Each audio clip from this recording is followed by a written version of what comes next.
ঋতু পরিবর্তনের সময় আসলেই যেন একটা আতঙ্ক কাজ করে, তাই না? চারিদিকে হাঁচি, কাশি, ফ্লুয়ের ভয়, আর দোকানগুলোতে হঠাৎ করে ইমিউনিটি বুস্টার লেখা পণ্যের ছড়াছড়ি।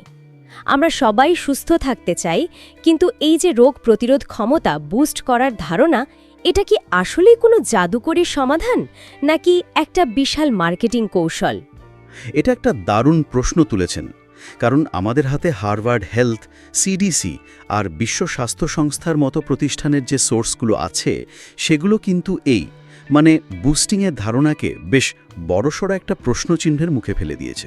আচ্ছা, আজকে আমরা চেষ্টা করব এই প্রচলিত ধারণার গভীরে গিয়ে আসল বিজ্ঞানটা কি আর কোন অভ্যাসগুলো আসলেই আমাদের কাজে লাগে সেটা সহজ করে বুঝতে। তার মানে আজকের এই আলোচনায় আমরা একরকম গোয়েন্দার ভূমিকায় নামছি।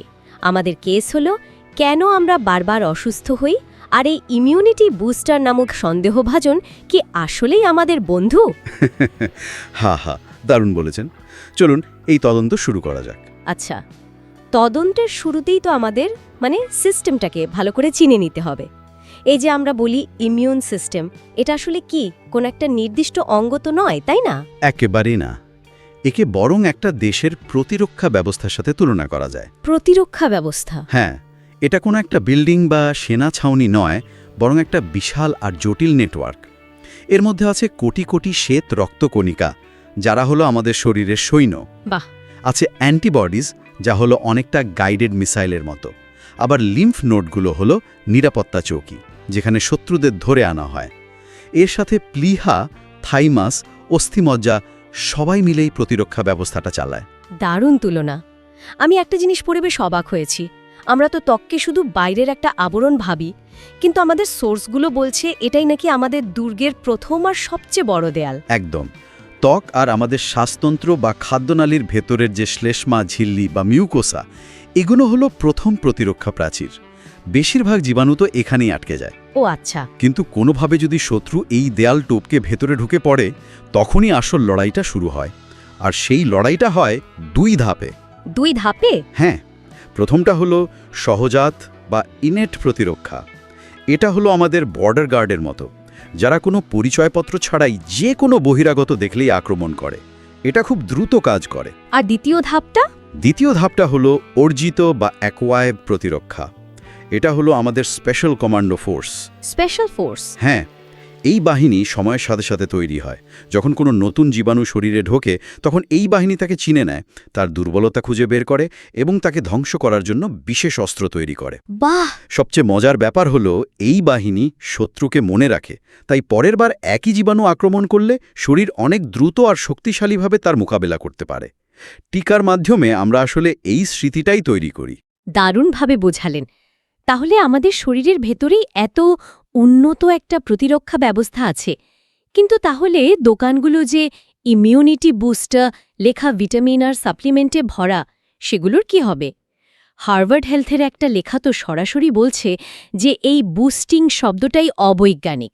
এটা তো বেশ বিভ্রান্তিকর। এখানেই আমাদের তদন্তের সবচেয়ে গুরুত্বপূর্ণ মোড়। হার্ভার্ডের বিশেষজ্ঞরা বলছেন, ইমিউন সিস্টেমের জন্য বুস্টিং বা কোষের সংখ্যা বাড়ানোটা মূল লক্ষ্য নয়। মূল লক্ষ্য হল ব্যালেন্স বা ভারসাম্য। ভারসাম্য? হ্যাঁ, ব্যাপারটা এমন নয় যে আপনি যত বেশি সৈন্য নিয়োগ করবেন আপনার দেশ তত সুরক্ষিত থাকবে। অতিরিক্ত সৈন্য তো বিশৃঙ্খলাও তৈরি করতে পারে। যেমন কিছু অ্যাথলিট যখন নিষিদ্ধ ব্লাড ডোপিংয়ের মাধ্যমে রক্তকণিকার সংখ্যা বাড়ায়, হ্যাঁ, তখন তাদের স্ট্রোকের ঝুঁকি বেড়ে যায়। তার মানে ইমিউন সিস্টেমকে একটা অর্কেস্ট্রার মতো ভাবতে হবে, যেখানে প্রতিটি যন্ত্রের সঠিক সুরে বাজাটা জরুরি। শুধু ড্রাম জোরে বাজালেই হবে না। ঠিক এই তুলনাটাই আমি করতে যাচ্ছিলাম। আমাদের ইমিউন সিস্টেমে বিভিন্ন ধরনের কোষ আছে, T cell, B cell, neutrophil, প্রত্যেকের আলাদা আলাদা কাজ। শরীর এই ভারসাম্যটা খুব ভালোভাবে বোঝে। বিজ্ঞানীরা এখনও পুরোপুরি জানেনই না যে ঠিক কোন কোষ কী পরিমাণে বাড়ালে প্রতিরোধ ক্ষমতা সবচেয়ে ভালো হবে। তাই অন্ধভাবে কোষের সংখ্যা বাড়ানোর চেষ্টা করলে হিতে বিপরীত হতে পারে। তাহলে পরিষ্কার হলো যে আমাদের লক্ষ্য বুস্টিং নয়, বরং আমাদের শরীরের এই চমৎকার অর্কেস্ট্রাটাকে ঠিক সুরে বাজানোর জন্য একটা ভালো পরিবেশ তৈরি করে দেওয়া। একদম। তো সেই পরিবেশ তৈরির জন্য বিজ্ঞানসম্মত উপায়গুলো কি? প্রায় প্রতিটি সূত্রেই সবার আগে ঘুমের কথা বলা হয়েছে। হ্যাঁ, ঘুমকে বলা হয়েছে সবচেয়ে শক্তিশালী এবং সবচেয়ে অবহেলিত উপায়। আমরা সবাই এটা অনুভব করেছি, তাই না? একদম। একটা রাত ঠিকমতো ঘুম না হলেই পরের দিন কেমন যেন শরীরটা ম্যাচ করে, মনে হয় সহজেই ঠান্ডা লেগে যাবে। ঠিক। এর পেছনে জোরালো বিজ্ঞান আছে। প্রাপ্তবয়স্কদের জন্য দিনে 7 থেকে 9 ঘন্টা ঘুম দরকার। একটা গবেষণায় দেখা গেছে মাত্র 1 রাত অপর্যাপ্ত ঘুম। মাত্র 1 রাত? হ্যাঁ, মাত্র 1 রাতের অপর্যাপ্ত ঘুম পরের দিন আপনার শরীরের সংক্রমণ প্রতিরোধী ন্যাচারাল কিলার সেলের সংখ্যা 70% পর্যন্ত কমিয়ে দিতে পারে। 70%? বলেন কি? এটা তো অবিশ্বাস্য। হ্যাঁ, ঘুমের সময় আমাদের শরীর সাইটোকাইন নামে এক ধরনের প্রোটিন তৈরি করে, যা সংক্রমণের বিরুদ্ধে লড়াইয়ের জন্য অপরিহার্য। ঘুম কম হলে এই প্রোটিনের উৎপাদনও কমে যায়। তার মানে ঘুম কোনো বিলাসিতা নয়, এটা আমাদের প্রতিরক্ষা ব্যবস্থার জন্য প্রতিদিনের সার্ভিসিংয়ের মতো। ঠিক তাই। ঘুমের পর ব্যায়ামের কথাও তো এসেছে। এখানেও একটা প্রচলিত ধারণা আছে যে জিমে গিয়ে ঘন্টার পর ঘন্টা ঘাম ঝরালেই বুঝি ইমিউনিটি বাড়বে, কিন্তু সোর্সগুলো তো অন্য কথা বলছে। ঠিক, এখানেও মূল শব্দটা হলো ভারসাম্য।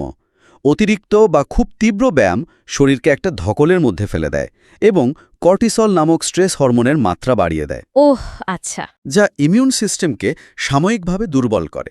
তাই পরামর্শ হল সপ্তাহে 150 মিনিট মাঝারি মানের ব্যায়াম, যেমন দ্রুত হাঁটা, সাইক্লিং বা সাঁতার। এ ধরনের নিয়মিত ব্যায়াম রক্ত সঞ্চালন বাড়ায়, যা আমাদের সৈন্য বা ইমিউন কোষগুলোকে সারা শরীরে কার্যকরভাবে টমল দিতে সাহায্য করে। অবশ্য এত ভালো ব্যায়ামের পর শরীরকে সঠিক জ্বালানি না দিলে তো সব চেষ্টাই বৃথা। আর এখান থেকেই তো খাবারের গুরুত্বটা শুরু হয়, তাই না? একদম। প্রায় কিছু সুপারফুডের কথা শোনা যায়, যেগুলো নাকি রাতারাতি সব ঠিক করে দেবে। আবারও সেই জাদুকরী সমাধানের ধারণা।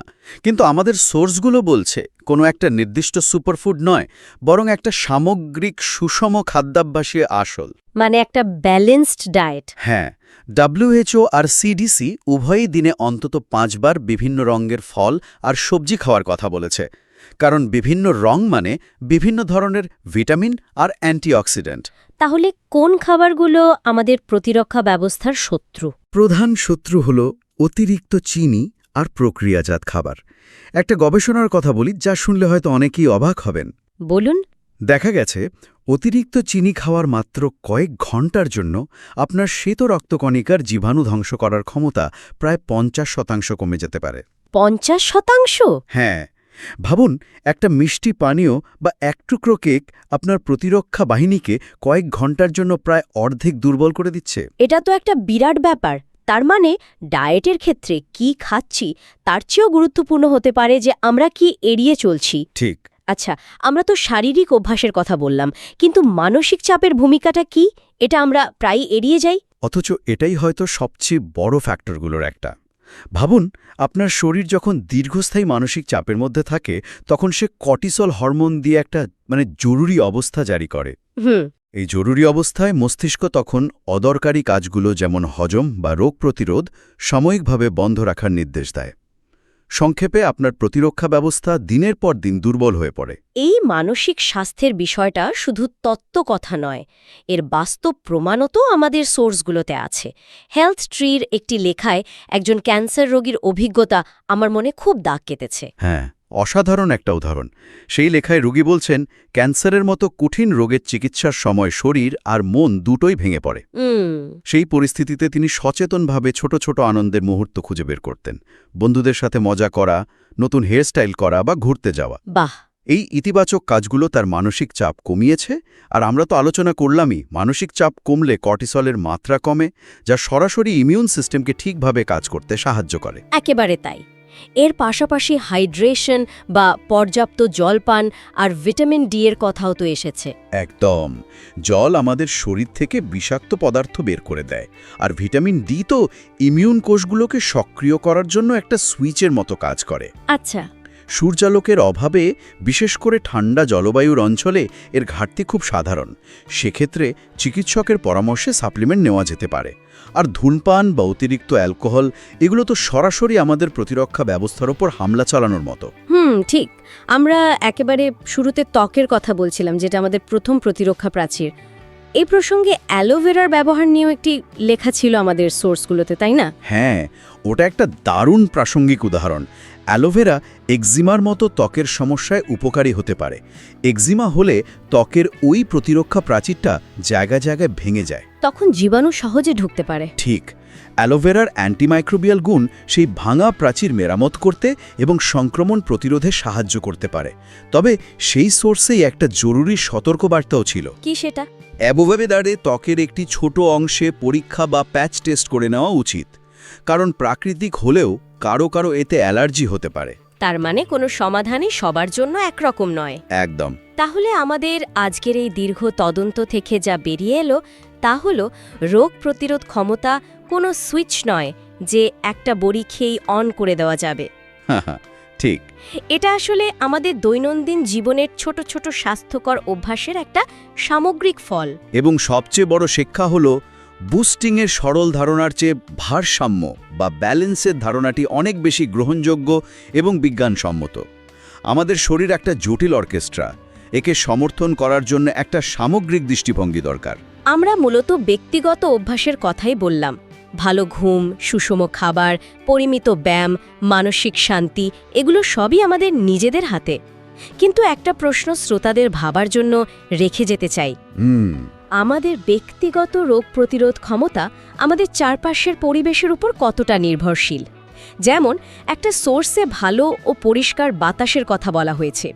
তাহলে কি দূষণমুক্ত পরিবেশ, স্বাস্থ্যকর সামাজিক সম্পর্ক এগুলো শুধু ব্যক্তিগত বিলাসিতা, নাকি আমাদের সবার সম্মিলিত রোগ প্রতিরোধ ক্ষমতাকে শক্তিশালী করার জন্য একটি অপরিহার্য শর্ত?